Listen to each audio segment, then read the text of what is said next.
আসসালামু আলাইকুম। 30 দিনে 20,000 টাকা ইনকাম চ্যালেঞ্জের আজকে হচ্ছে 23তম দিন। তাই আমি সকাল সকাল দোকানের উদ্দেশ্যে রওনা দিয়ে দিলাম। আলহামদুলিল্লাহ কিছু সময়ের মধ্যে আমি দোকানের মধ্যে চলে আসলাম।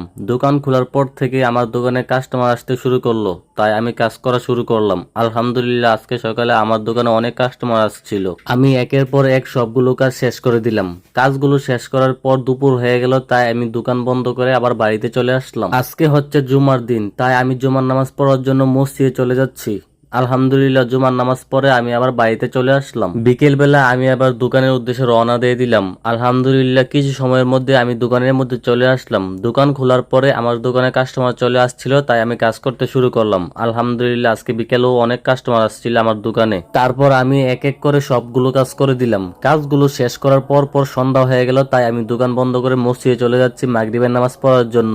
আলহামদুলিল্লাহ মাগরিবের নামাজটা জামাতের সাথে আদায় করলাম। মাগরিবের নামাজ পড়ে আমি আবার বাড়িতে চলে আসলাম। আলহামদুলিল্লাহ আজকে সারাদিনে আমার ছোট্ট এই দোকান থেকে মোট 890 টাকা প্রফিট হয়েছে, যেটা আমি ব্যাংকের মধ্যে রেখে দিলাম। আপনার কি মনে হয় আমি কি 30 দিনে 20,000 টাকা ইনকাম করতে পারবো? জানতে হলে আমাকে ফলো করেন।